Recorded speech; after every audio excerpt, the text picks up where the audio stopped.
What I've seen a lot here in 2023 is that we are overly focused on October 7th and what happened on that horrific day. However, there's been global instability throughout the world all of 2023, and that oftentimes we get sucked into one event that happens in a primary region, and getting sucked into an event that's happened in a primary region oftentimes negates the instability that we've seen across the world the entire year. So we opened 2023 with really these negotiations in a United States sense, right? Of how much more support are we going to give Ukraine to hold back the Russians? And what is Russia willing to do to what is Russia willing to do to continue this war and this fight? And we saw at the very beginning of the year that they were willing to team up with China, right? They were willing to team up with China, which is dangerous in many ways for the United States, because China owns about a third of the United States debt. Um, and because they own a third of our debt, that then puts us there's trade implications, right? There's economic implications, and China's very very tired of the United States dollar dominating the world stage. And one of the biggest reasons it dominates the world stage, Kaya, is because crude oil from the Middle East is traded in US dollars. And so, in many ways, we're the currency of the world, and China was upset with that. So, if we start with that, you can automatically see, right, just with the start of the Ukraine war, how three regions of the world are instantly that instantly involved. The United States, in many ways, right, Eastern Europe, right, and now China, right, that's involved and dragging in many ways the Middle East, because the Middle East has refused to stop trading crude oil and US dollars, right? So that's kind of sets the stage for what 2023 is going to look like. A lot of people who have eyes on the international stage said that we're talking about Israel, but there's this very real, palpable, serious issue going on in Africa that's not being adequately addressed, and far more people are being impacted. Yes, and so for those of you that are not familiar with the Houthi and the Tutsi during the Rwanda genocide, we are hearing that the genocide that's happening being perpetrated in many ways by the Sudan against the Congo is going to surpass what we saw in Rwanda. So it is devastating. Um, and let's be very clear about where this area is in the heart of Africa and the amount of resources that are in this area. I think the crisis in the world, what it really means is that we have to be clear about who we see as human. Mm. I think that's the biggest thing that it does on an international stage. Let's embark on the Ark Republic to hear current news that's published. More than gossip and chatter, covering current affairs that matter. We talk issues with professional views, all keeping you in queue. We wanted a higher vibe for these days and times, to free the voices and minds, reporting the sign of the times, so all can build. Let's shine, yeah. Last call for alcohol in 2023. Welcome. You, yes, okay. You are tuning in to Ark Republic News. My name is Dr. Kaya Nyambi Shivers. I am speaking to Ark Republic's international affairs expert and political scientist, Dr. Sherice J. Nelson. What it do? Hey, sis. I mean, we needed a lot of alcohol in 2023.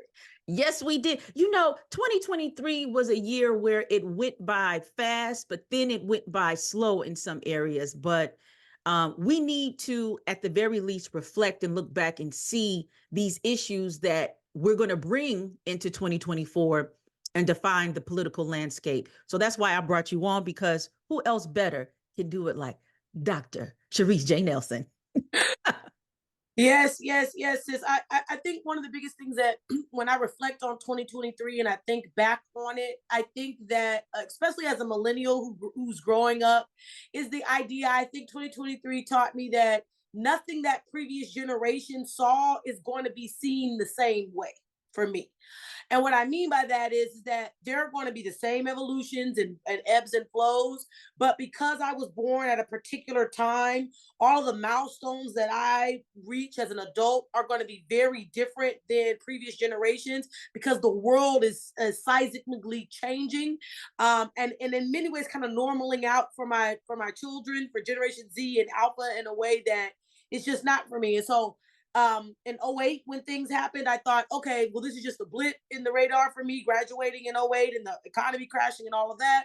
And now I'm realizing in 2023, this is just my lot in life as an adult. Right. And this year, there was a lot of publicity around how the internet is like 25 years old. Now, for some, that might be considered, 5 lifetimes. But for somebody like me, who we call standing outside of the library in a long line at Florida A&M University, waiting to get into the computer room to use a computer because most of us didn't have a computer. It was like yesterday when we lived in a world where we did not rely so heavily on the internet. But how rapidly our worlds have changed in this new digital space. And so me as a Gen Xer, when you millennials become of age, because I have 3 sisters who are millennials, and how drastic the generational differences were simply because of this medium called internet. And now, since the internet has, I don't know, become this monster or this, whatever it is, this multiple hydra digital monster, it even looks different for, like you said, your children, which will probably be my grandchildren and beyond. So this is like a really good segue to talk about what we are going to explore in this conversation. And in this conversation, I wanted to be very intentional because of the rapidity of the world and of the digital space. We often don't reflect. And when we don't reflect, which in African tradition, if we don't look back, where we came from, we really can't. don't know. Yep. We cannot move forward. Right. So let's reflect. We're going to do it in this global lens that I so love when you break this down. I would like for us to talk about the most prominent or salient international events that happened in 2023 that will be shaping 2024. Yeah. So I think that we have to start with Russia and Ukraine. And we have to start there because the war has continued on longer than many thought. Many thought that Russia was going to be able to come in, right? We had seen during the Obama administration where Russia had taken over Crimea. And so they kind of had a foothold in the region, and they thought that they were going to, and the world in many ways thought that we were going to see that. If we remember the previous year, a hometown girl down there from Baker, Louisiana, is Greenfield, is the member for the UN, Black woman, sat on the Africa desk at State Department, right? And in 2022, vehemently asked the Security Council to stop Russia in many ways in this progress. And once that failed, everybody thought, okay, Russia's going to take over the Ukraine. Well, not so fast. So we opened 2023 with really these negotiations in a United States sense, right? Of how much more support are we going to give Ukraine to hold back the Russians? And what is Russia willing to do to continue this war and this fight? And we saw at the very beginning of the year that they were willing to team up with China, right? They were willing to team up with China, which is dangerous in many ways for the United States, because China owns about a third of the United States debt. And because they own a third of our debt, that then puts us there's trade implications, right? There's economic implications. And China's very tired of the United States dollar dominating the world stage. And one of the biggest reasons it dominates the world stage, Kaya, is because crude oil from the Middle East is traded in US dollars. And so in many ways, we're the currency of the world, and China was upset with that. So if we start with that, you can automatically see, right, just with the start of the Ukraine war, how 3 regions of the world are instantly instantly involved. The United States in many ways, right? Eastern Europe, right?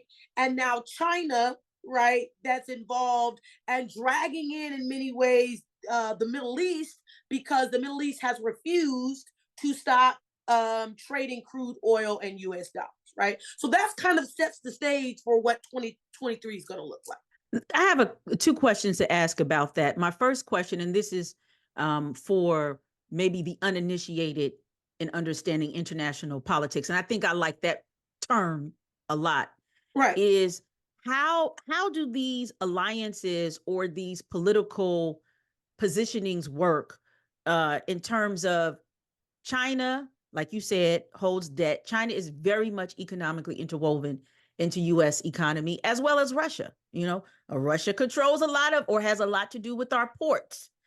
How do these alliances work? But at the same time, there are these issues with military. Right. So there's a show I think on Netflix called The Diplomat, and I loved watching it. And I love that show. I cannot wait for the next season. Yes. I mean, I've been at the edge of my seat, and we now found out that they're going to come with another season. And one of the things that the diplomat who gets pulled from the Middle East, right, to make my point here, who gets pulled from the Middle East to then go to London to try to stop a war with somebody in the Middle East or Russia or whoever, they don't know who it is, but they're to stop a war. She says this. She says that the international world is a spider web of flimsy relationships, and all it takes, in many ways, is one tear to do irreparable damage. And what I want people to really understand is that analogy holds true. So what we decided after, if we want to deal with this holistically, what we decided as a world after World War II is that we did not want to see nuclear war dictate how we live our lives, because that would then perpetrate or then initiate a level of fear. So once we saw the damage that type of weaponry could do, everybody, let me say this, everybody that had enough power to say so made the decision that we weren't going to live that way anymore. Well, then that means that when there are arguments, disagreements, when that web, right, bends but doesn't break, there has to be other ways in to control international players on the stage. When I talk to my students all the time, Kaya, I try to get them to understand that we call it the international stage all the time because there are actors. And there are actors sometimes that are in front or in the foreground. There are actors that are in the background. There's actors that are on the left part of the stage. There's actors that are on the right part of the stage. So if we were to, in many ways, educate the audience about this, we have to continuously remember that these are flimsy relationships, and the ultimate goal of these flimsy relationships is to prevent nuclear war. That's a good point. So with these flimsy relationships, we know that the BRICS economic bloc welcomed in several members into its. It was it Saudi Arabia? Well, so Brexit happened. So let's remember that once Brexit happened and the UK exited from the EU, the reason that was extremely disruptive, let's use that word. The reason that it was extremely disruptive is that once they exited, it then became a free-for-all as to then what statutes or what did that mean for the relationship. So let's deal with the economic side of it. One of the things, and Brexit was what? It officially was implemented in what, 2020, 2019? No. It happened right before pandemic. I have to pull the year. And it was while I'm talking, you can go pull the year. I know you're great at that. So you can pull the year so we can be accurate. Because Brexit was absolute chaos when I was in Italy, because they were trying to figure out, the EU was trying to figure out, how do we do this? Right, but what I'm saying is, to your very point, it has had all of these lingering effects, and that's what. And as you go get this year, the reason I want to set this up and help people to understand this is a part of these flimsy relationships, and this part of the flimsy relationship plays directly into Ukraine and Russia, which sets the stage, right? So Brexit, Britain, the United Kingdom then leaves the EU. Well, first off, let's remember that they never used the euro. They never used the European dollar. They always continue to use the British pound. So people said economically they were going to be stable because of this British pound. Wrong. And one of the biggest reasons that was incorrect and wrong is because of all of the relationships that were then built, as far as free trade, as far as mobility of people, about the ability for people to work, right, from other European nations, right, and one of the biggest reasons that people were upset was that Africans, or Northern Africans in particular, were coming into Europe, in the southern parts of Europe, becoming citizens or becoming naturalized in Italy or Greece or Spain, and then using the relationship that Britain had inside of the EU, then to come to Britain and work. And that was one of the biggest reasons that they wanted to cut it off. What they were not understanding is that then it allowed for them, or it then opened the door to renegotiate every single piece of trade, every single who gets to work and who doesn't. It just opened up Penelope's box on then how then to then rebuild, or then to use the relationships that already existed to create something different that no one essentially wanted to create to begin with. Okay. I know you probably found the year. Yeah, I did found the year. The vote took place in 2016. However, it was implemented end of 2019, finalized in 2020. So yeah, Right. I'm definitely right before the pandemic, right? Right before the pandemic. And that's what I remember. I remember the vote happened. They tried to get the constituents to kind of back off it. They tried to do a referendum. They tried a couple of things before they actually had to actualize it. And I remember right before a pandemic hit was when they had to start to actualize it. And it got buried in many ways because of the pandemic, but it was alive and well. So I want to say that relationship alone starts in many ways and gives the cue to Putin that it is okay in many ways to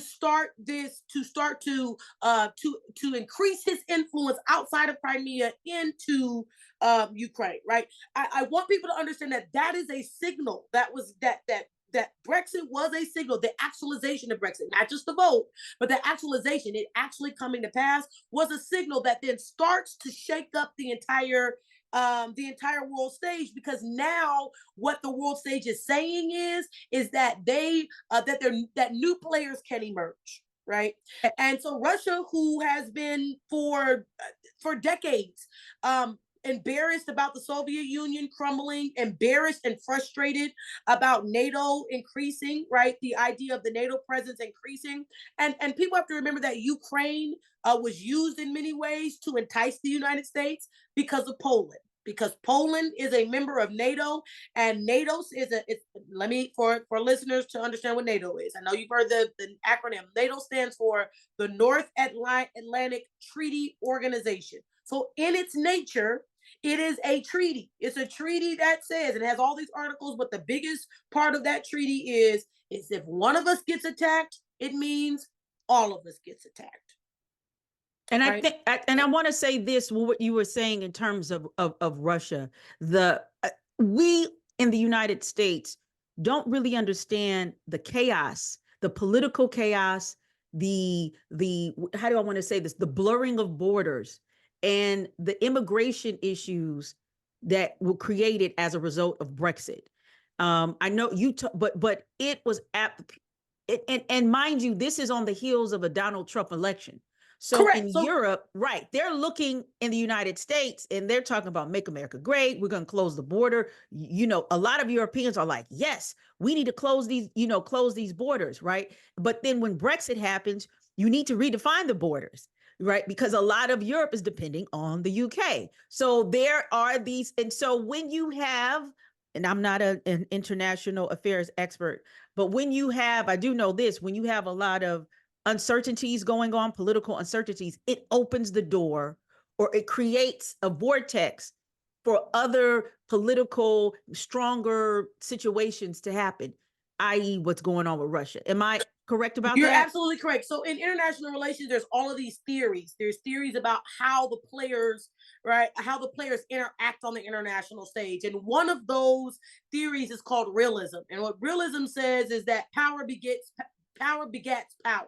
And so as soon as a power vacuum is created, there are going to be other countries in the world stepping up to then fill that vacuum. And that is what in many ways we've seen here in 2020. The idea of the United States, in many ways saying we do not want to be the only player that fills the vacuum, has then sent the signal to other strong countries across the world to say, well, if you guys don't want to fill the vacuum, we will. Right. And so Russia has stepped up to that call, and so has China. And I think that's where we start 2023. If people remember, Zelensky came to at the very beginning of the year, came to Congress begging Congress for more money at the beginning of this year, right? And so now we see we're not just talking about just Europe, right? We're not just talking about Eastern Europe. Now we're talking about Asia and the large player in Asia being China. Now we're talking about the Middle East, because China's biggest contention with the United States is that they want the United States, they want the Middle East, and they want to be able to influence the Middle East to stop trading crude oil and U.S. dollars. If they stop trading crude oil and U.S. dollars, the United States currency is as being king is done. And they are and China, it vehemently hates that. So at the very beginning of this year, right, we have essentially evoked every region in the world, right, all over in many ways a power move or an angry, so let me just say it out, an angry set of white people in the UK essentially at the beginning of 19 set off a firestorm that creates the illusion of a power vacuum inside on the international world stage. And two countries that do not believe in democracy, China and Russia, have decided they want to fill that vacuum. Yeah, those are really excellent points. And the rise of xenophobia, that's happening in Europe, that still is, I mean, it's actually swelling and spiking right now, which of course is mirroring what's going on, or US is mirroring it, right? Because yeah, but the xenophobia is actually ridiculous, because if people were to there's an article on the New Global Republic that says that the aging population of Europe makes it so that they actually need in many ways this influx of people to come to the continent, right? And we're not just talking about a country, we're talking about the continent of Europe. As far as age is concerned, they are aging faster than anybody else in the world. They are not regenerating themselves the same way. So to keep the prominence that they want in the world as a European bloc in many ways, Western and Eastern Europe for that matter, it would behoove them to be open to then migration onto the continent. Right. And, that's a really good point. The what do you call this? The birth rate is negative in Europe. And like a place like Italy, which is considered, you lived in, right? Yeah. A place that you lived in. That's a whole other conversation we're going to have about that, right? But in Italy, where I think the average age is 60, right? And the birth rate is negative. When the pandemic happened, and now, mind you, this is going on with these specifically anti-African, anti-Middle Eastern immigration sentiments and laws throughout Italy. There was nobody to pick all this beautiful tomatoes and, squash and legumes that they grow. And so they had to pass this special ordinance that gave benefits to those workers. This is a really quick story, but I was in the grocery store getting some food, and the cashier, who was a white woman, said, "Thank you so much." And I was like, "Oh, for what?" "I just want to let you know I wanted here and you are loved here." And I was like, "Excuse me?"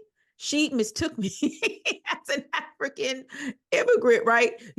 She was like, "Thank you," I'm saying, for so when they need you, they need you. But this goes to an issue that's going on throughout all of Europe, like you said, is that how do you balance this immigration attitude with the need for more people, right? So this is You do it through nationalism, right? We know how it's done, right? right. We do it through nationalism. We make you to the very point of the story that you just told. We make you happy to be in our country. Mm-hmm. We pour down your throat nationalism in many ways, right? And that's essentially what we saw with Donald Trump. Right. What we saw was a rise of nationalism, and we know, based in a European framework with Germany, that when there's a rise in nationalism, right, that then that rise in nationalism often leads to autocratic type governments, purges, genocides, right? These That's are the right. things that we start to see when that's the response, and it's a dangerous. It's a very dangerous one because nationalism is white supremacy. So when I was in Italy, we thought we were going to a rally because we just wanted to see. They protest every 5 seconds in Italy. I mean, in Europe, they shut down stuff. Which is, I'm not saying that's a bad thing. I mean, to be able to have that type of agency, right? At times is good because it puts the government on notice. Now, the ramifications of it, that's a whole other issue. So we're thinking we're going to, people challenge the government, but it was actually like a Nazi or a white nationalist demonstration. And so we promptly went back to our flat. But I'm saying all that in terms of white supremacy, and what it means in Europe is there's also has to be a new definition of what white is, right? Correct. So you're having people redefine whiteness in Europe, because if you are having a negative birth rate and 2 white people are not having children, then these mixed race children are becoming these proxy white folk, or populations who have paler skin or are considered closer proximity to white people are given, more benefits in terms of being the new white or allying with white people. I thought that was really kind of interesting. Well, I think that gets us into the type of tribal and civil wars that we're seeing across the continent of Africa, right? Because that's essentially what it's about. It's not necessarily centering white nationalism, but it is centering the purity of the ethnic bloodline, right? And we know that in Ethiopia and Eritrea, they have finally come to a ceasefire. That's been going on off and on for almost centuries, right? So this is the second international crisis we're getting into, right? This is the second international crisis, right? And okay. the reason I feel like this is an excellent segue is because we saw the ceasefire. We saw them come to an agreement this year. And that's Ethiopia and Eritrea, right? And Eritrea. We saw them come to an agreement this year. But the argument essentially, and it's far more nuanced, but to just break it down, essentially, it is literally about the purity of this bloodline, right? Because what folks on the continent are saying is that we see in many ways, let's first deal with the idea of this. Race is a construct.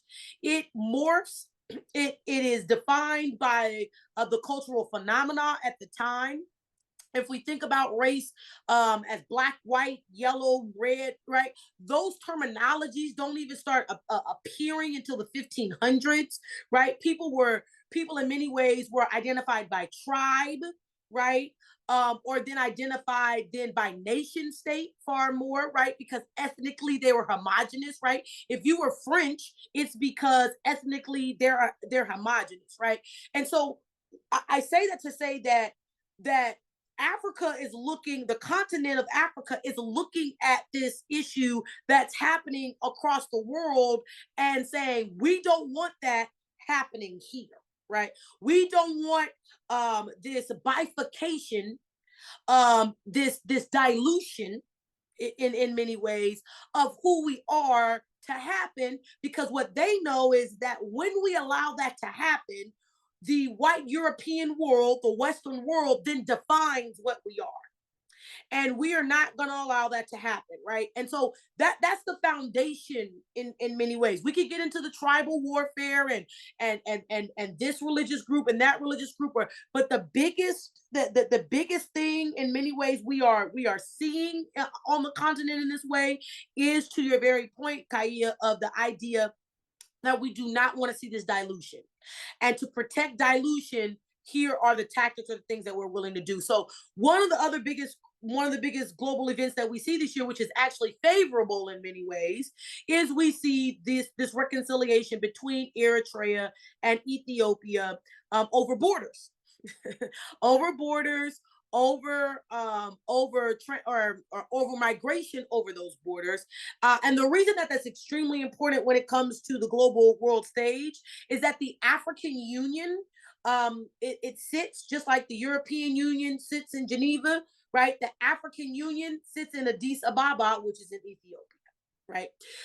And so again, when we talk about these flimsy relationships, right? This flimsy web, the idea of two countries or two nations warring or arguing in a geographical space where the African Union, right, the head of the head of such a flimsy type organization speaks volumes to the instability that it could cause across the continent. So getting to a place of resolve there was extremely important, and seeing that on the global world stage, especially because now there's other things that are happening on the continent that can be addressed because this has been settled. And mind you, well, we can't even get into what's going on in Sudan, right? Like we want to, we want to, but this is really key because Eritrea, when I was a reporter back in LA, back in 98, I was covering the diaspora Eritrean and Ethiopian community that Nipsey Hussle comes out of, and them attempting to have some type of allegiances in the diaspora while they're fighting, you know, in the homeland. But Italy, right? It's really interesting how Italy, we were just talking about how Italy, and they're very critical in terms of these ethnic identities, because you see it in Italy between the two. What does the border situation, how much does that play in terms of, are you familiar with the dam that Ethiopia has been attempting to build, and this what do you call this? These tensions that they have between Sudan and Egypt, and how does that play into maybe the borders or the next international crisis you said you want to mention in terms of the Suez Canal? Yeah. So let's remember, if we think about where Ethiopia is, and we think about if we think about that, what they call the Horn of Africa, right? If we think about that tip, that part, that issue, we have to remember that leads into the Red Sea. So if you're thinking about that area, that is in many ways how what we call the international highway. Because if you do not come past Ethiopia, past Eritrea, past Oman, past Yemen, right, on that peninsula that's sticking out, that's like the boot. If you don't go past through there, you have to go to the very bottom of South Africa and come around the continent that way.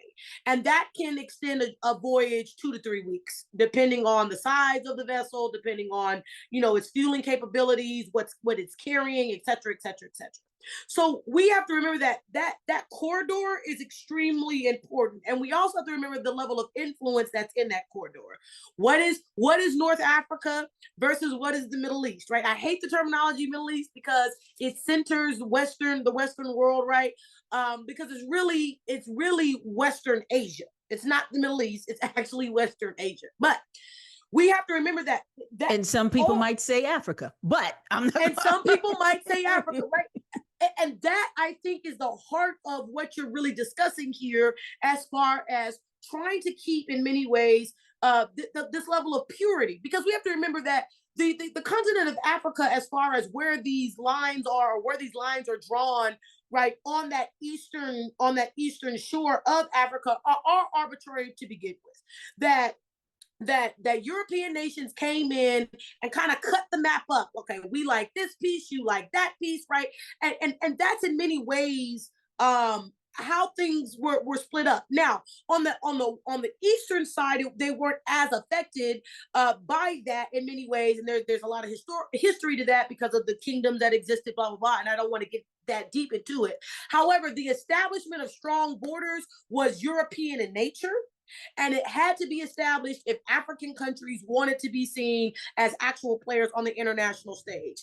But let me say that's in opposition in many ways to how they see themselves existing.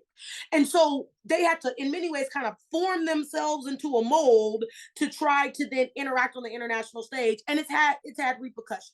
It's had repercussions as far as who's going to this dam that Ethiopia is trying to build is in many ways trying to secure their economic future, right? So that then Egypt is not the only African Middle Eastern country that's being able to control the water ducts and the waterways, right? We also know that Ethiopia is trying to do this with the help of the entire African Union, right? They're not looking to Western donors or even Eastern donors looking to China, right? China's played a huge role on the continent by coming in and displacing populations and pumping their own yin into the continent. So it's about being able to, in many ways, establish their economic future, but then be able to control the water duct that's there in the Red Sea. So yes, it's all connected, but it's all about this idea of if I have to play a European game,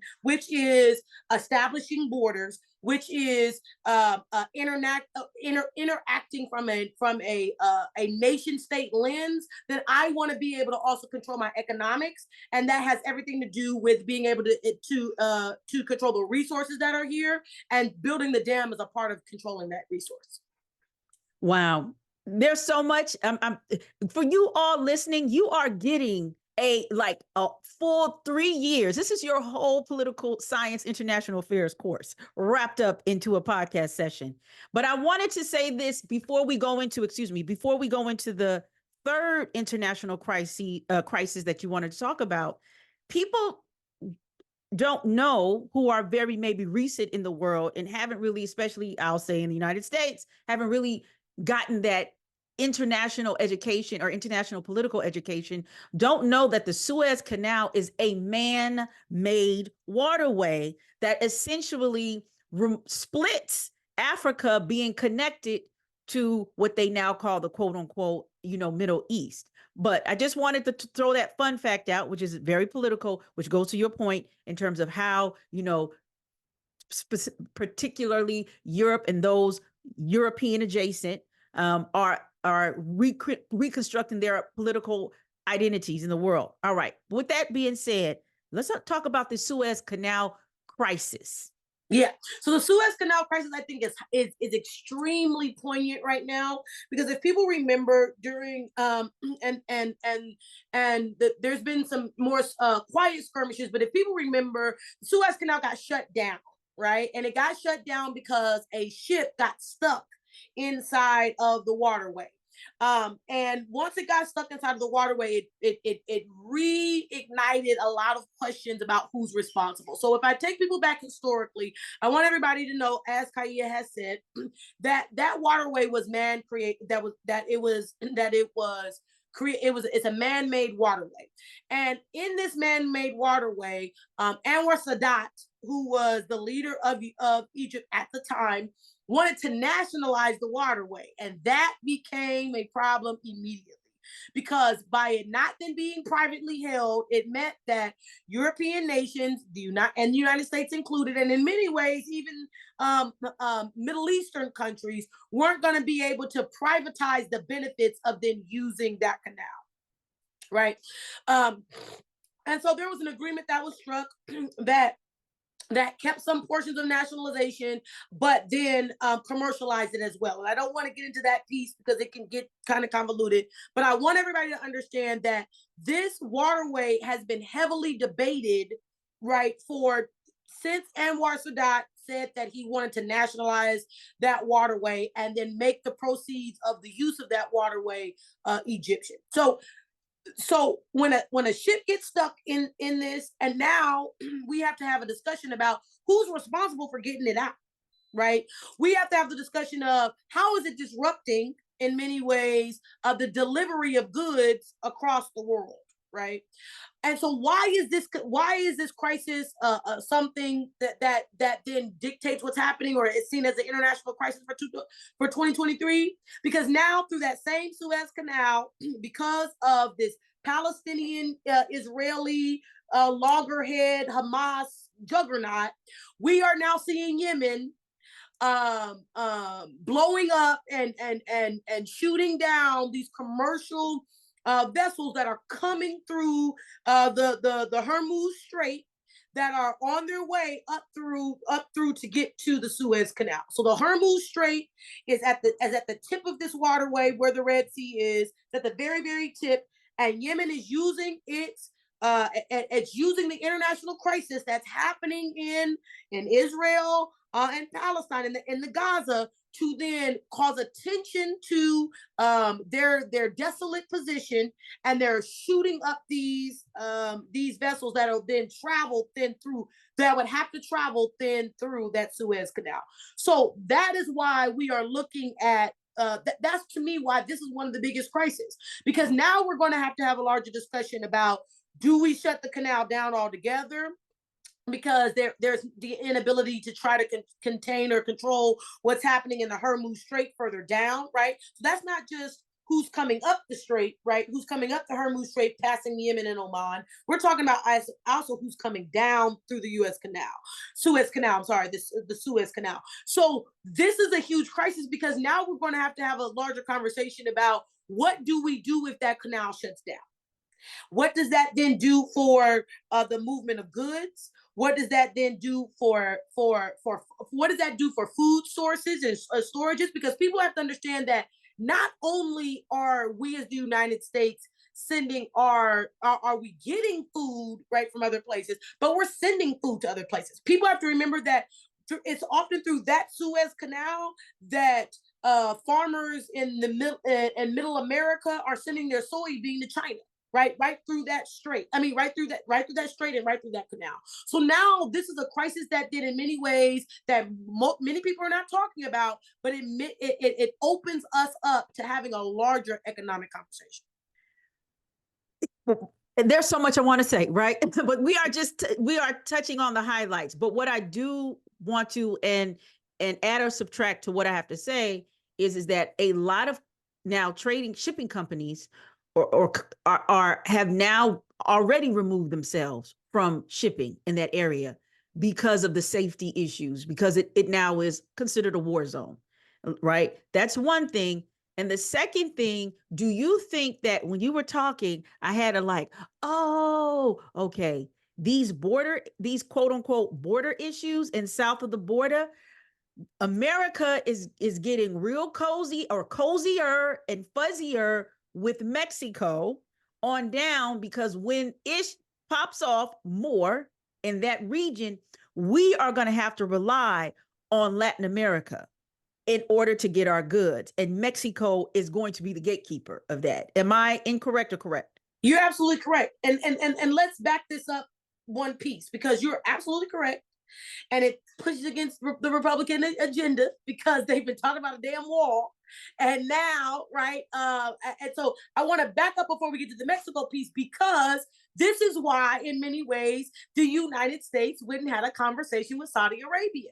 Because what they're saying is, if too many international shipping companies, some that are Russian, come out of this trading route, then pressure is going to be put on the United States for us to put vessels in the ocean in that area, then to protect it.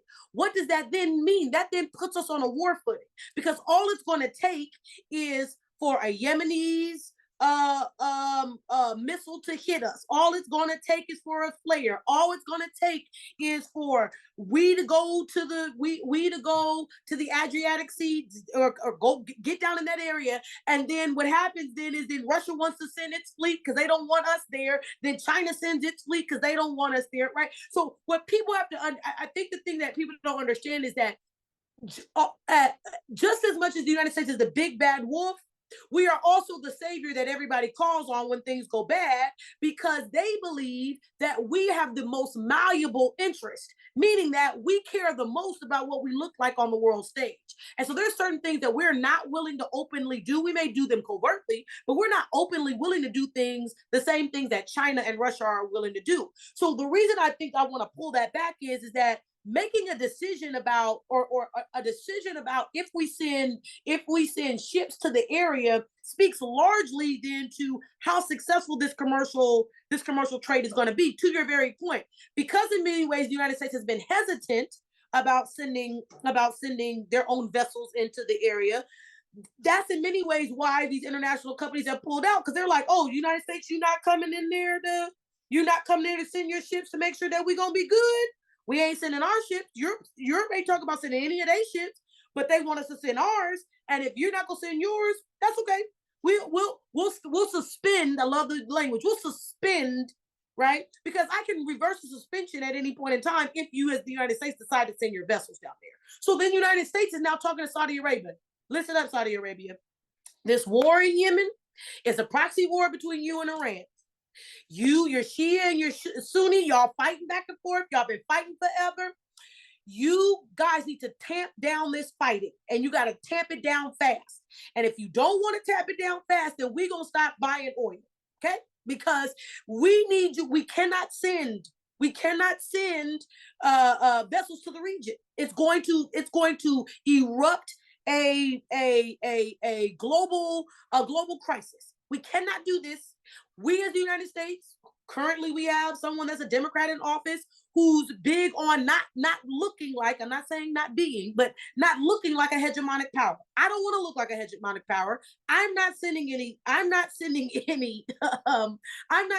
vessels. So Saudi Arabia, right, which is why there's been all these conversations. So Saudi Arabia, so Qatar, y'all get to talking, come up with a solution quick, because you're going to then bankrupt the area if you guys can't get the Yemenis in control, right? So I'm going to deal with that first.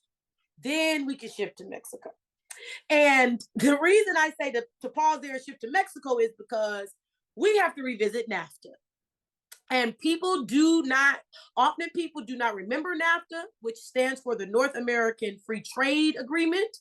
NAFTA was in many ways what people say, right? There's split decisions about this, but people say that NAFTA is what really caused, in many ways, a rush to the border. And it caused the rush to the border not by people in Mexico, but from people that were in Central America, in Honduras, in Honduras and Costa Rica, in Venezuela, and those areas, because of the agreement that Mexico has made with the United States and Canada about this free trade.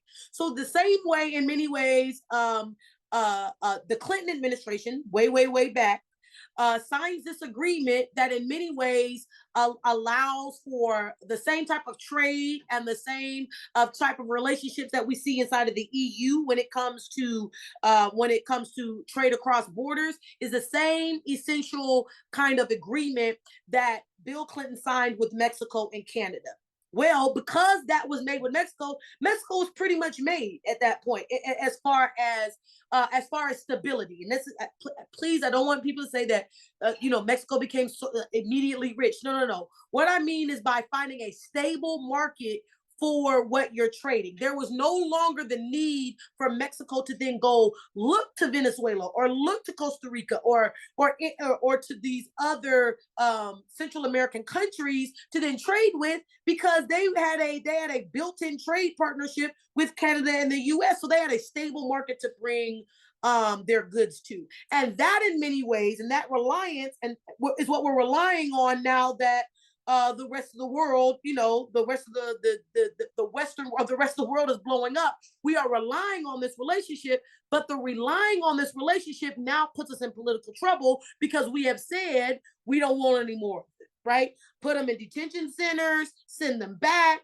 They can't even get asylum, right? They can't have nothing. They just got to go back home. Well, now we got to revisit all of that positionality, right? Because the world on the other side of what we like to call the other side of the Atlantic is blowing up. And I also want to these are some really good points you make here. But I also want to also emphasize there is a significant or very visible population in these folk coming from the southern border that a lot of people don't talk about. One, we don't talk about the African um, um, immigrants that are coming through that are coming through and catching 5 times hell going through these anti-Black Latin communities. That's one thing. Right. Secondly, people don't want to talk about these Chinese Right. undocumented folk coming through, and they're like, we're seeing a rise in male Chinese undocumented people coming through. So what is it that's going on in China that they know is about to go? But that's why China tried to flood Africa first. China has a population problem. China has a population problem, so much so that they have there was a law at a time, I don't know if it's still on the books there, that you could only have one child. And the problem with that is that in their culture, the male child brings honor. So what, and you've probably seen this all over Europe and all the United States, is that there's been an influx of Chinese girls, right, that are coming through orphanages that people, the people can't have children. They may go overseas and adopt, and oftentimes they're Chinese girls, because they've been left in orphanages and everything else. And I know that's simplifying it for those that want that may come and scrutinize. That's we are being high level as possible because we don't want to get into the granular details. So China has been had a population problem, right? I think there's 2 billion Chinese, right? So China has been at a population problem, which is why they started flooding Kingdom, which is why they started flooding the eastern coast of the continent of Africa, not only with money, resources, but with people, because they literally have a population problem. So why are we seeing so many Chinese men? Because Chinese men now have no work. There's nowhere for them to work in China, which is another reason, in many ways, Xi Jinping, I think is how you pronounce his name, who is I don't know what they even call him as far as the leadership there in, I think he's the president. I think they name him the president in China. Yeah, the president. And I think they call him. I think that's ridiculous, but whatever, because it's damn sure ain't no democracy. But anyway. If you telling me what I can look at on the internet, I mean, very, very, very strict rules. If I have to only watch the TV, you say, I don't know if you're really a president of a democracy. But anyway, he made it very clear to Trump, I'm coming for Taiwan, right? I'm coming for the economic powerhouse that's in my region. I'm coming for you, and I'm coming for it, because in many ways, the men, I have a population problem. The men have nowhere to work.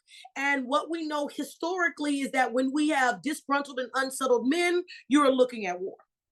Because too much aggression, or too many men that cannot provide for their families, then dictates and perpetrates war. The problem is that we don't war the same way we did historically. We don't war with spears and even guns, right? We war very differently now. And so now, because there's no battlefield to technically put them on to die or to give them some purpose in their life, then they start to then take, manifest necessity, take their own trajectories in their own hands, and they start migrating around the world. But also, good point. Also, war now is in the digital landscape, right? We were talking about that. All these hackings, these security breaches, I was looking online, and people are beginning to complain about how these iPhones have all these spy cameras in them. There are all these other tactics that are being used on the war front, right? Would you like to comment about that as well? And in terms of it's looking a lot different. It looks a lot different. So what I tell people when I taught the American presidency, I taught the American presidency right after Trump got elected, but I taught it from the lens of how do presidents deal with war, right? And what I explained to my students then was that war's evolution dictates what's possible. And what I mean by that is, we first started fighting hand to hand, right? We first started fighting hand to hand with spears. Then we moved to guns. Then after we conquered land, we went to where? We went to the sea. And after we conquered the sea with vessels and ships, then we went to the air, right? Then once we went from to the air, we went to space, right? We started fighting over who could get to space faster. And now we are back. And since and this is what I don't think people make this connection. The only way, in many ways, the internet's even possible is because we got to fighting in space, right? Because these satellites that are then have been created that are orbiting and existing is what then in many ways allows for the foundation of the internet to be used in the way that we use it today, right? So we fight into space, right? And now that we fought into space, we are now taking what we've learned about fighting into space and brought it back down to the ground, and what I like to call it in the invisible space, which is the internet. So when we think about then what war means, in many ways, it's become highly intellectual, right? The problem in many ways is that we have across the globe limited who gets access to that type of intellectualism. So now we are in my purview, we're in a bigger crisis because we have to either make the decision that we're going to open up war intellectually to more people, right? Because we have this population process, or we're going to come far more committed to reducing the possibility of war altogether. And because if we go back to something I said earlier about how countries believe that they perform on the international stage, everybody doesn't have the same philosophy about how to do this. And so smaller countries really believe that this cyber warfare, as it's called, levels the playing field for them because they're never going to have the technology to build planes, right, at a mass clip. If people know, many people may not know this, but there's only two countries in the world that produce commercial airplanes, and that's France and the United States, right? So most people on the international stage have to buy, right, fighter jets, or have to buy those things either from Russia, China, or the United States, right? And so a lot of these smaller countries, in many ways, feel that cyber warfare allows the playing field to become far more level, and so they are not as they're not as apt to put down the only weapon they feel like they have. Couple of points I want to talk about. You had said how, China is very controlling. Part of the issue, I'm a stick my little media studies scholar baby toe up in here. Part of the issue, or the issues that are rising or emerging in the digital space, is the clamping down of how we use the space. I mean, here, this is going to be broadcasted in multiple things, but YouTube, when you go to YouTube, a lot of YouTube channels are being cut off. People are being removed. During the pandemic, if you said anything remotely, to vaccines or whatever it was, you were shadow banned. Our Republic was shadow banned on all the social media because we were talking about those issues. So in terms of the freedom in order to express and explore, that becomes a very kind of, shaky subject, even in the United States. And even when you have these wars, these cyber wars going on, that's one thing I want to say. Secondly, the smaller countries, or those who don't have a military presence, if any presence at all, are using the digital space, but also were the dumping grounds of a lot of these quote unquote stronger countries who have the technology. They're waste. So you're going to Africa, you're going to Ghana, you're going to Nigeria, you're going to places in Asia who have these piles and piles and thousands of tons of old technology. And so I know this is what was going on in Africa. People were going into these and stealing not stealing, they weren't stealing. They were scrapping computers and cell phones and chips and reusing them and beginning to find people's information and so on and so forth. So it is the quote unquote, what do you call it? I don't, what's the word they use? The more developed countries, trash became the treasure and the line of defense for these smaller countries, right? So it becomes this, and if you are in a country that still is operating in a colonial type of situation, in war, it's fair game, to do these things, right? So I just wanted to add that in terms of what the digital and I want to say something as far as what you said too, as far as the clamping down. I believe that I believe in many ways that is why the internet needs to be legislated, the same way that the airways were legislated. I mean, we can argue about what the legislation looks like, but I believe that the internet has become the wild wild west, and that without legislation, right, then we are beholden, right, to corporations to make decisions about what they're going to do ethically or non-ethically, and I think that's extremely dangerous. And Kaya, you know this as a media scholar, there's the FCC, right, the federal the I can't remember the name, the acronym stands for, but they regulate what comes over the airwaves. I think it's like the Federal Communications Commission or something Federal like that. Communications Commission. Thank you. We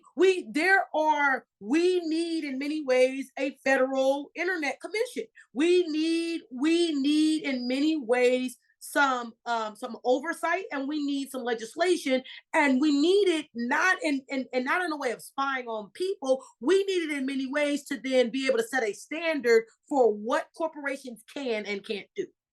Yeah, I'm glad you put it like that, because, you know, those of you who are just newly born, the internet was supposed to be a democratic space. We get into the democracy.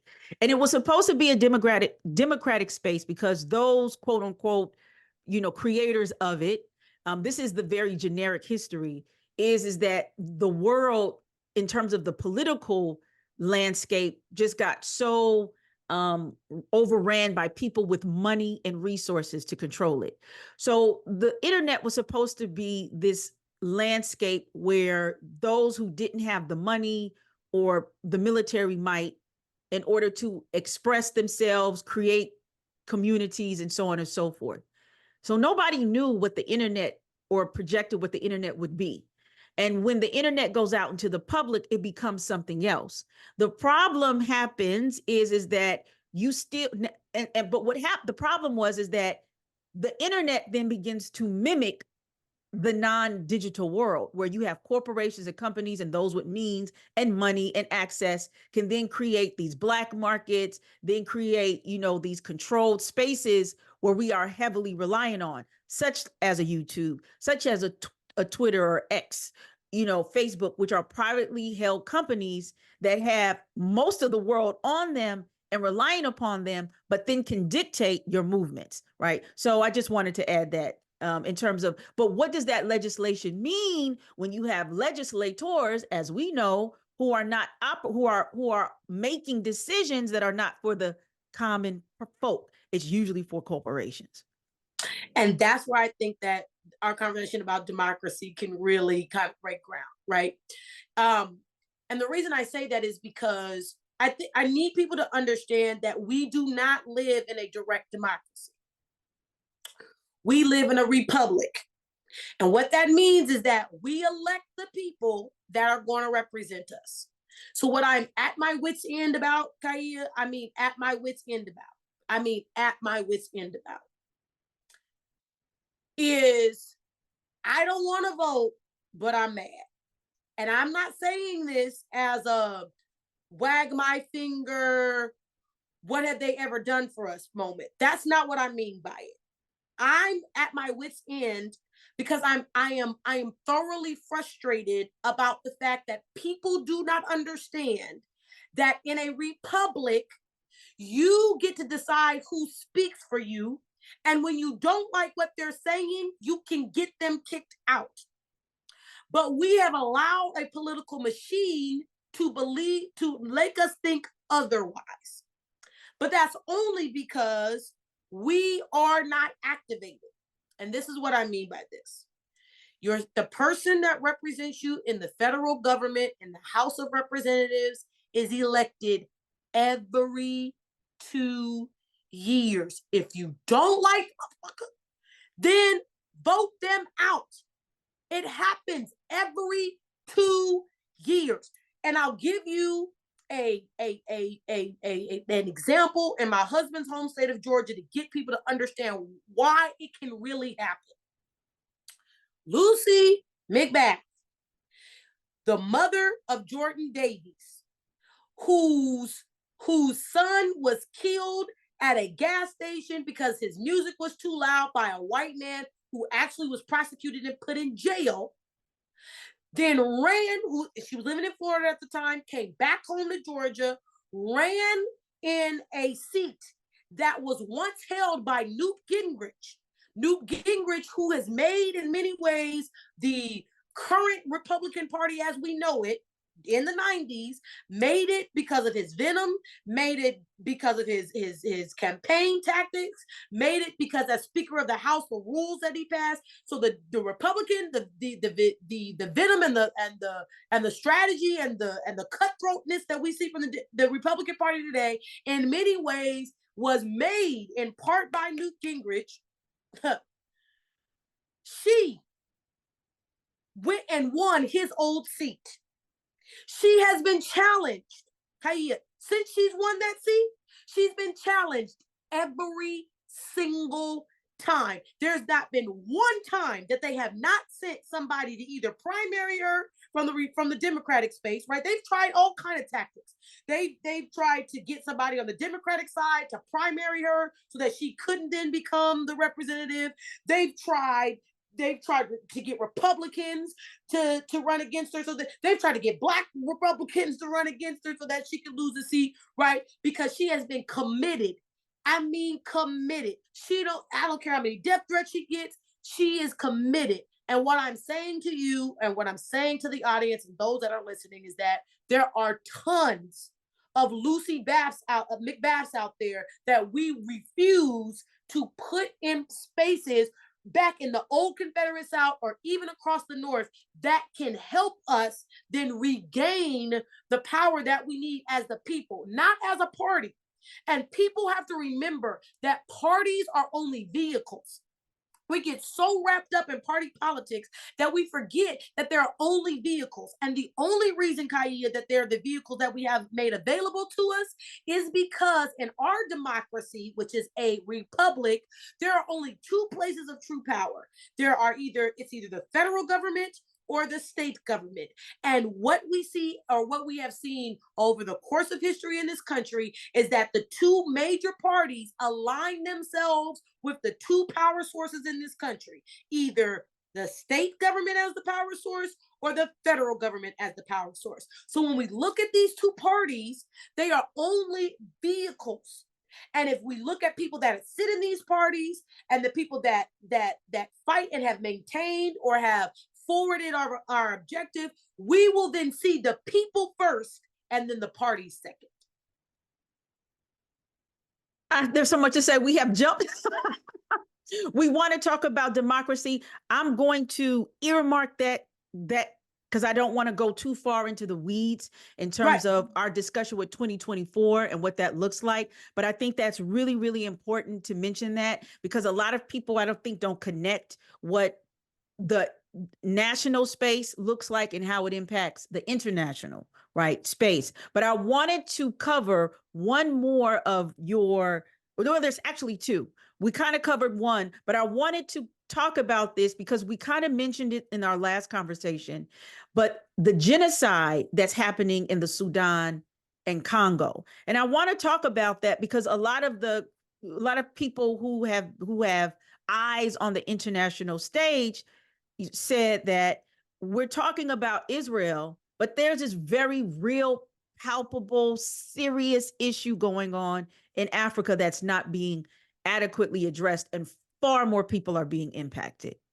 Yes, and so for those of you that are not familiar with the Houthi and the Tutsi during the Rwanda genocide, we are hearing that the genocide that's happening or being perpetrated in many ways by the Sudan against the Congo is going to surpass what we saw in Rwanda. So it is devastating.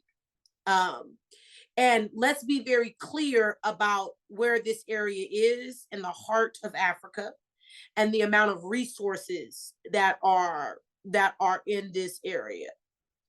Let's be clear about the bauxite that's in the area. Let's be clear about all of the natural metals that are in the area, all things that we need, right, to produce these computers that allow us to continue to have this internet existence that we do have. Let's remember that we get focused on the genocide and the loss of people, and I don't want to remove our focus from that, but it's really about engaging historical arguments and fights that then allow for then the extraction of the resources underneath the grounds that the people are actually fighting over.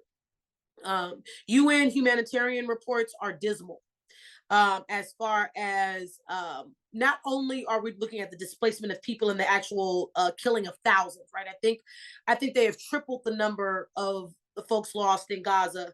I think the folk lost in Gaza, I think we're 20,000. I think the numbers are, um, listening to Al Jazeera reporting, we are looking at almost 60,000 lost already in the region.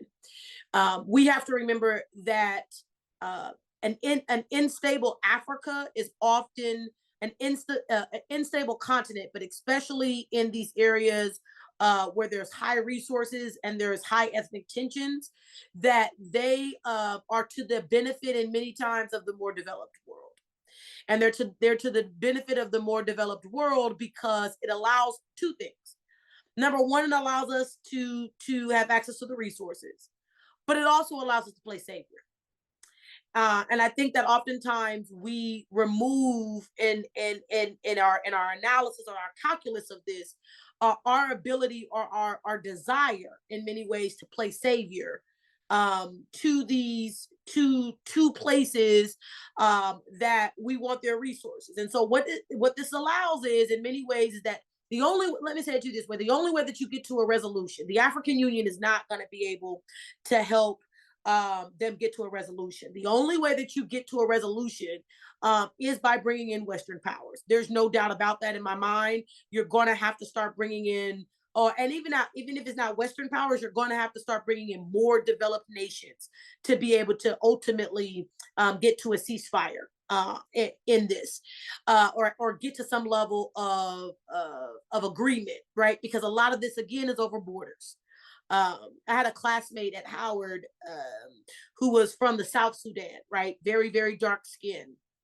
And he explained to me before we both became doctors, that it's so deeply entrenched, right? That they have the people in the region believing it's a religious argument, right? That it's a religious argument, oftentimes over Christianity or Islam, but in actuality, it's a deep-seated hate of what each other looks like, and that imagery and that ethnic understanding of who they are and what they are in many ways are colonial pressures, and colonial pressures all about then attaining those resources.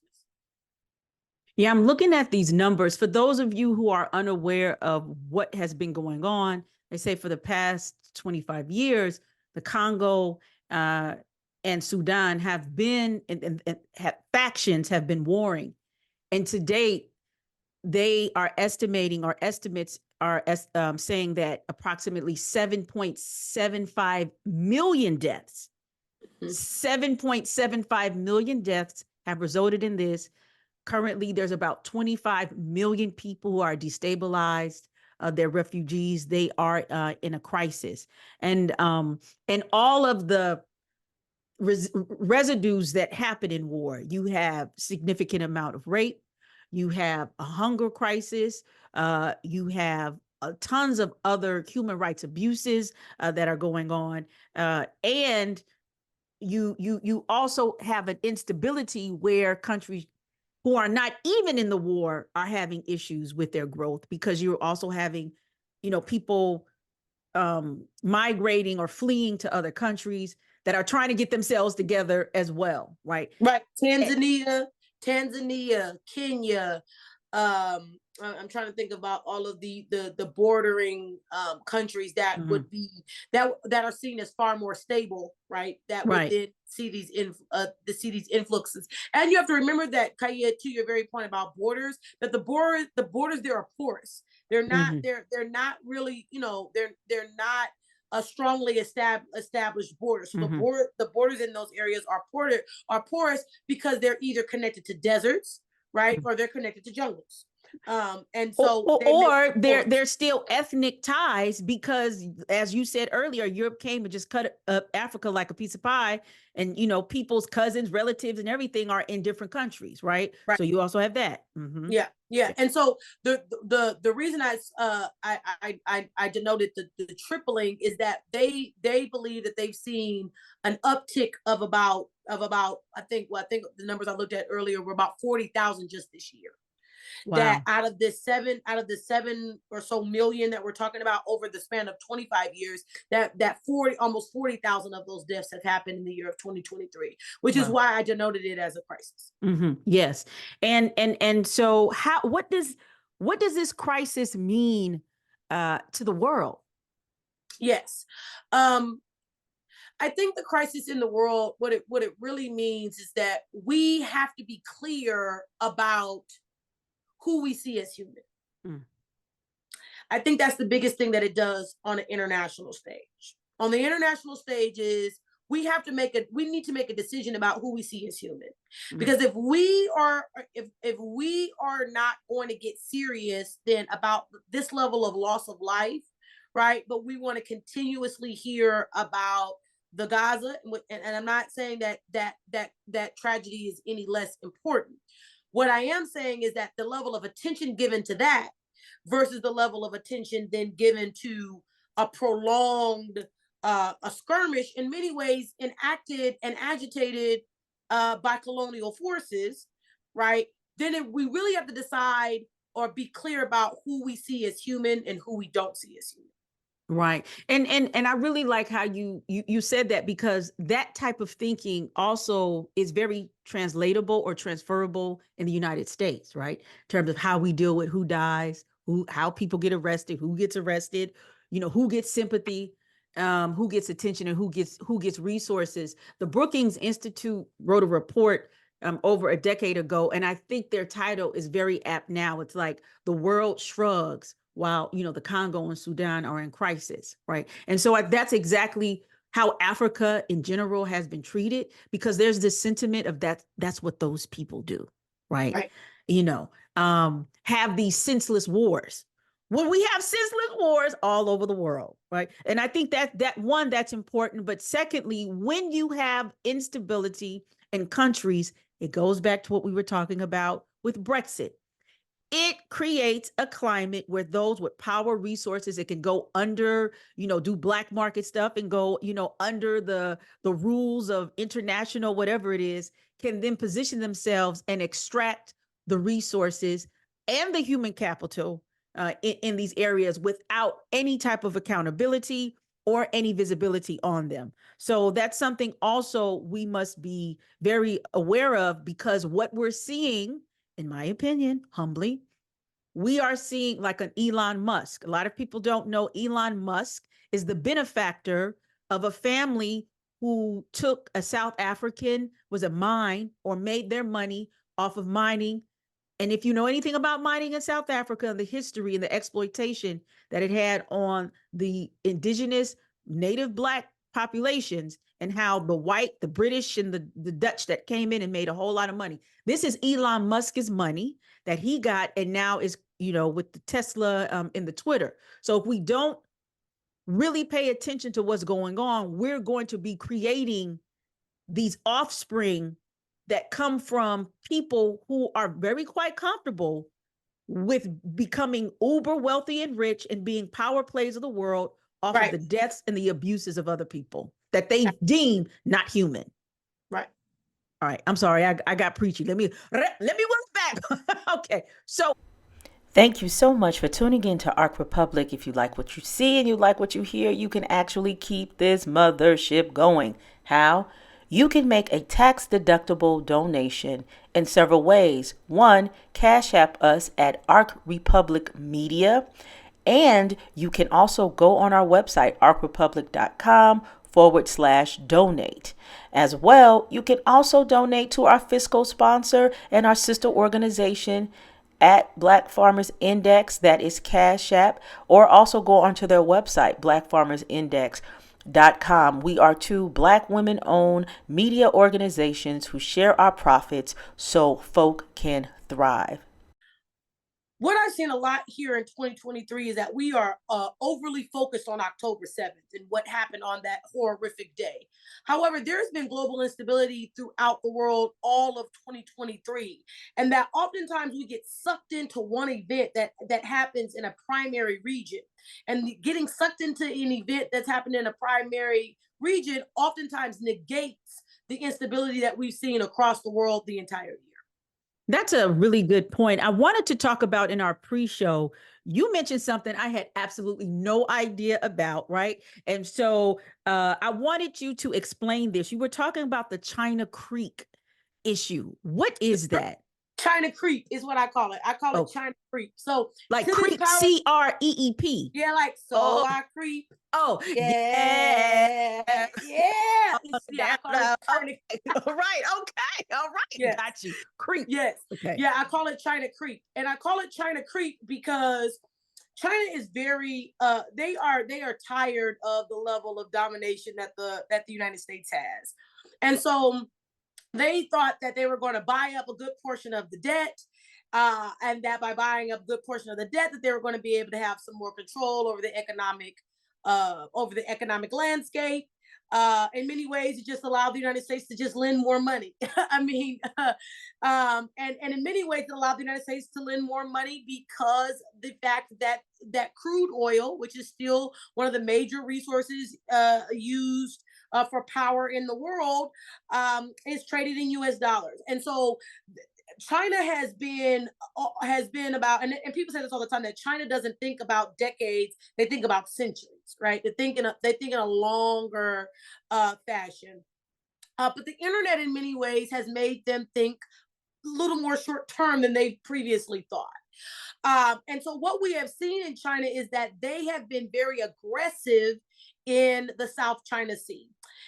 They've been very friendly with Kim Jong Un of North Korea. They have put a lot of pressure on our allies in Japan and the Philippines, so much so that during this year, it was about maybe around the summer, that there was an announcement that we, as the United States, were going to start doing joint military exercises with the Philippines, to then, in many ways, kind of push back some of the aggression that we've seen in China. So China has participated in blockades this year, blockades in the South China Sea to ensure or to disrupt trading routes.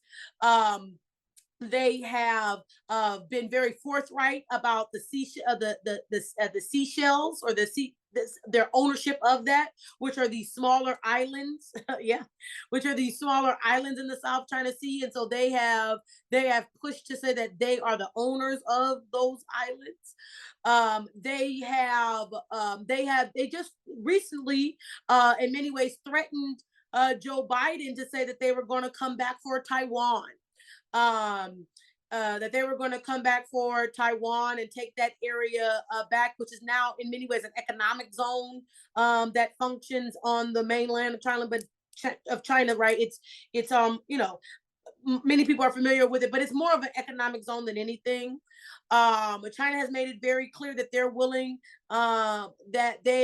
willing to help North Korea renegotiate its borders to reunite North Korea with South Korea, right? And so I call it China creep because they're not being as boisterous as far as their involvement, right?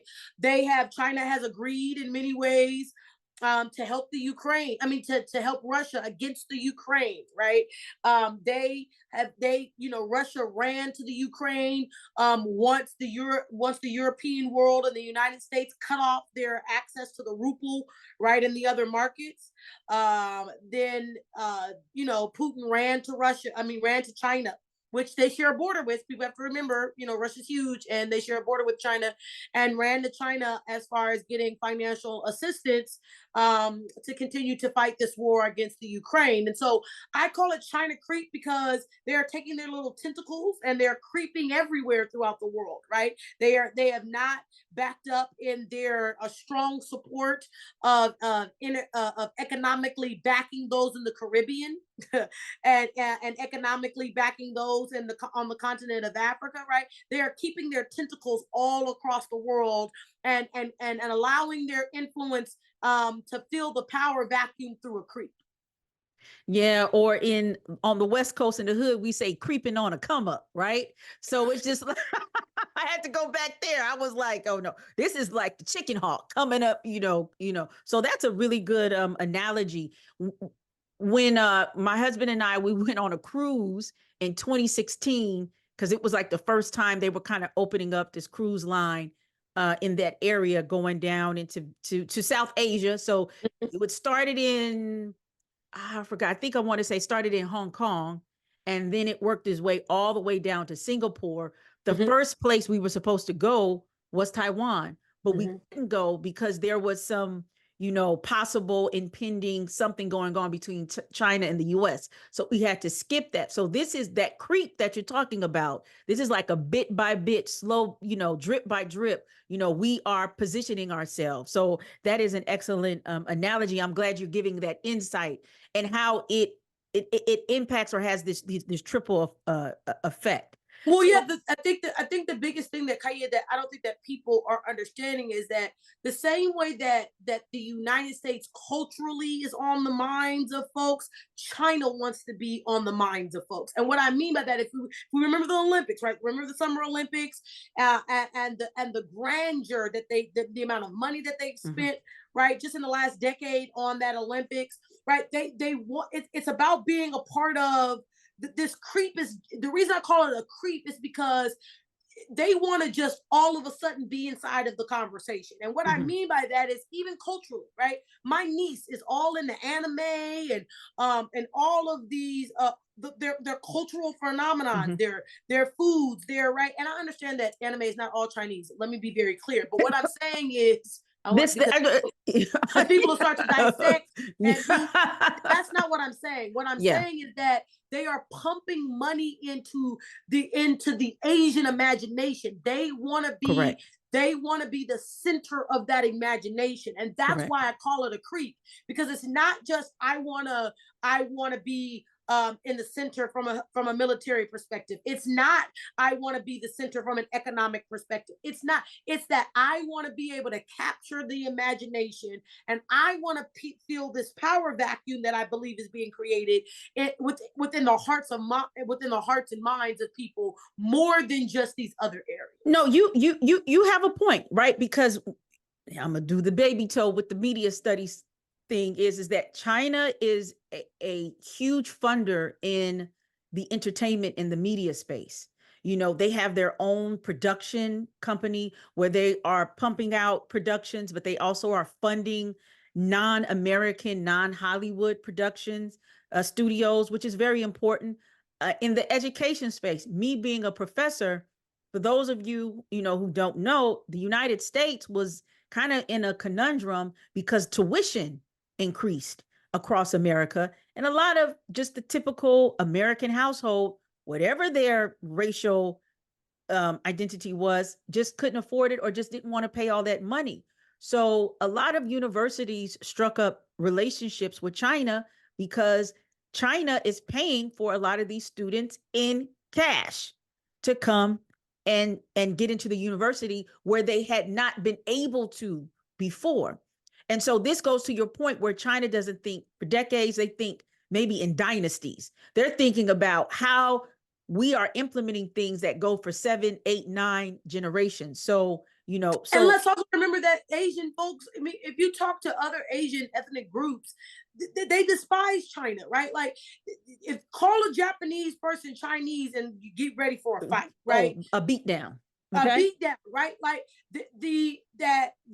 that China, even in its own region and its own sphere, is not necessarily beloved, right? The Japanese don't like them. The Vietnamese don't particularly like them. The Filipinos don't, right? So we have to also then take consideration that regionally, I may not be able to capture the imagination. And since regionally, I may not be able to capture the imagination, I'm now going to use my wealth, my resources, the fact that I am a communist country. I'm going to then use that in many ways to make communist little c, right? Like we talk about democracy, big D, right? We're going to make communists little c, where everybody's not really consumed with how communist we are. They're going to be far more consumed culturally. And since I can't win that argument in the region, I'm definitely going to try to win that argument across the world. I mean, and let me say this as well. There's a lot of in China. I mean, there's a lot of internal fighting in terms of ethnic identity, who gets the resources. So it's really not communism that's going on in China. It's maybe something more that harkens of maybe these old royal dynasties, right? I had a student, this is no lie, this student did not have a last name, right? He was Chinese. And so I remember looking at the roll and the last name was no name. And I said, well, is that his name? So I asked the student, do you have a last name? Because this is what the roll says. And he says, no. And I said, well, is that like a custom? And he said, no, I'm a direct descendant of Genghis Khan. And because I'm a direct descendant, we have a certain level of wealth and power in China, right? So this totally debunks communism, right?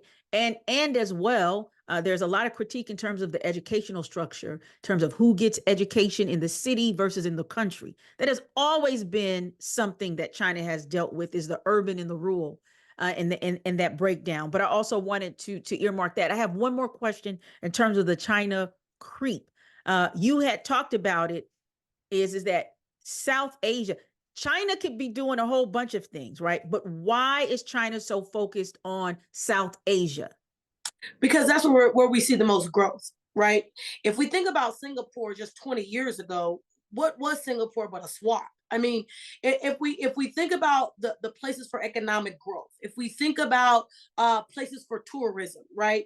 If we think about that, the South China Sea, if we think about if we think about not the longitude line, if we think about the longitudinal line, you're going to in many ways get better tourist opportunities, right, in this on that south side versus the north, because it gets far colder, right? We have to think then about the controlling of commerce through the waterways, right? Being able to, we have to think about in many ways it's direct connection or ability in that South China, the South China Sea. It's direct connection of getting to Australia, right? And its ability to get to Australia and New Zealand, right? We have to think about those things on the globe. And I want to be very clear to your listeners, I am not an Asian scholar, right? I am a African diasporic scholar, but what I do know and very much understand is that what happens to my people across the world in many ways is dictated by those who have power. And when we see that power vacuums are being created, we are keenly paying attention to who's filling those power vacuums. And we know that China has been very clear about filling that power vacuum, not just on the continent of Africa, not just in the Caribbean, where they're building airports like they change their drawings. I mean, they're going to these Caribbean countries and building their airports. Why? So they can control the transportation inside, in and out, right? And so when we think, and why do they want to control the transportation? For tourist possibilities, right? For migration possibilities, for the fact that they have a population problem. All these things bleed into one another, and we have to remember, to your very point about this dynasty thinking, that they are not, again, that's why I call it a creep. It's not a I'm going to be the United States and go to war with Iraq so I can go get the oil, right? It's I'm going to establish a 99 years lease and then extract piece by piece type of thought process. And that's why I say that it's a creep, and I think we have to be very clear about this, because we can look up and then the effects of China's interests could be in places that we can't remove. You make some really good points. I just want to say this real quickly, and we will definitely in this segment of the conversation. But Jamaica has been in a serious conundrum with China in terms of the amount of real estate businesses and so on and so forth that it owns in Jamaica, but also in South Asia. When we traveled, just FYI, it is a beautiful place. I recommend everybody to go. You know, we went to Thailand, Vietnam.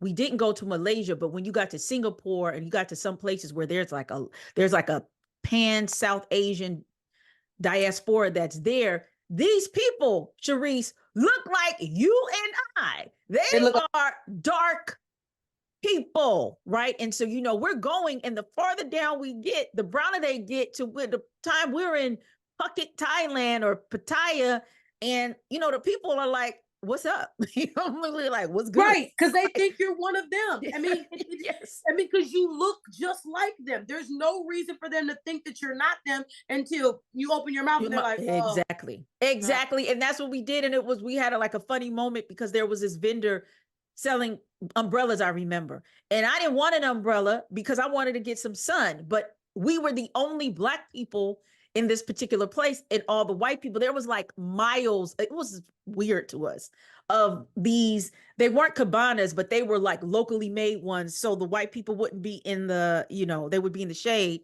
and, you know, we're out there sunning. And so the vendor knew, and he, you know, he did what we do. He gave me a good price on the umbrella, and he said, because we're both Black people, right? And so that Black consciousness, that diaspora thinking, how it resonates, and the fact that they were calling Dwayne Obama everywhere we went. That's my husband. They were like, Obama, Obama, Obama. Like that. That was hilarious. Okay, we get some of those Obama perks, but just know South Asia are brown, dark brown, Black peoples, which yes. also plays into how China deals with these South Asian territories. But that's another conversation for another day. But that is an international crisis in terms of the China creep, or an international issue, I think, for 2023. Now that we have gone over all of the international issues, I am so glad that you were like, look, Israel has a lot of conversation. Let's focus on some other things. Moving forward in 2024, how does this give us a lens on how we need to think, act, and move? I think that what we have to really, really think about when we think about the global landscape from this point forward is that everybody's gunning for the United States. And in this gunning for the United States, there are going to have to be clear decisions that we have to make. And all of us need to stay tuned about what those decisions are. And let me be very clear. The party that you vote for, or who you decide to put in the White House, is going to be, there is no tacit position, right, globally. I think oftentimes when we do this voting as Black and brown people, we forget that we are the leaders of the free world, right? And as the leaders of the free world, the decisions that we make don't only affect us domestically, but they will definitely affect us internationally. And we need to be paying attention to the landscape and how the rest of the world is reacting to who we select as our next president of these United States. And for those who want to learn more and have a more expansive lens or understanding of what's going on, what do you read? What sites you go to? I'm gonna tell you, when I was in Singapore, my husband wanted to go out. You know what I did? I sat in my beautiful room. It was a dope room. And I watched the news for 2 whole days because what we get here is so subpar. And I'm not, and that is 100%. So what do you watch? So what I try to do, so I got to know what's going on where I am, right? But I love Al Jazeera. And I love Al Jazeera because it's in English. It's controlled by the Qatari government, so they're very open about the fact that they're governmentally funded. They have some private sponsors, but the Qatari government, the government of Qatar, for those that are not familiar, finance them. So I love watching Al Jazeera, and they have English because they realize that us, across the world want to watch them in English. So Al Jazeera, I love it. I love watching. I also love watching BBC World. And I love watching BBC World because it helps me to understand the colonial perspective of how they feel, what they feel about these particular areas. And then I watch PBS, if you can believe it. I watch PBS. So those are the three that I really watch. I try to read Al Jazeera, so what I read is probably so expansive, and it really depends on issues, right? So I enjoy The Guardian. Um, I enjoy reading The Guardian. I read The Atlantic a lot, and I read The Atlantic a lot because of what I've seen a lot, and I know this is kind of a segue, and this is really more your expertise. What I've seen a lot in media is that we've gotten to pieces that are shorter and shorter and shorter and shorter, and that doesn't give me enough nuance or enough. It's not complex enough. So what I like to do is I like The Guardian, I like The Atlantic, and I even like CNN. The reason I like CNN is because what I like to see when I look at CNN is how entrenched are you? How far have you dug in, right? And CNN is often seen as the one, Fox is seen as far right, MSNBC is seen as far left. So I like to see CNN because then it lets me know what's possible on the other end. So watching that, but really reading, I always read USA Today because I want to know what the average American is digesting, right? To understand how shallow it is. I read the Guardian, I read The Atlantic, I watch Al Jazeera, I watch BBC World, and I watch PBS. Okay, that is thank you so much. I have a whole list, with my contributors. One of the things I like to do, I give them like a whole media like rundown. Like these are sites that you can consider when you're looking for information. And I want to also acknowledge the Black news organizations too, as well, The that Griot, uh Black News Channel. Black News Channel. Most of those, let me tell you the crazy thing. Most of them channel is not even in existence anymore. It got cut down. Yeah, but they've morphed it into now the something else. Griot. It's now the what's his name bought it. It's now under the Griot. Mm-hmm. Yeah, they've kept kind of I don't want to say their identity, but they've come like a sub underneath the Griot. Correct. Yeah. Yes. That's correct. So they're not existing as a standalone anymore. But to be very honest with you, I engage them more on social media, and the reason I engage them on social media more is because they have captured being able to put up a picture on Instagram and then the meat of the story, and then I'm able then to go to their. So I engage the Griot and the Black News Channel and Roland Martin. I still engage him, but I do them far more on social media. And I shouldn't say that I don't see them as news sources, because I do, but I see them as a part of as an integral part of educating in a pop culture sense, and I believe that they're extremely necessary. April Ryan, right? I follow April Ryan in particular, and I follow April Ryan because she has a spot at the White House. She writes for the Greek, right? She's across, I think, all of the more traditional spaces and then the social cultural spaces. So I'm like, honestly, I'm glued to her. Reese Colbert. I don't know if you are familiar with Reese Colbert. She became big with Black Women Views on Twitter. Ended up getting her own Sirius XM show. I follow her on social media, right? And I follow these two Black women in particular because they have transcended those spaces. They're in the more traditional type of spaces, and then they're in the more social cultural spaces. And I love them because they're factually based.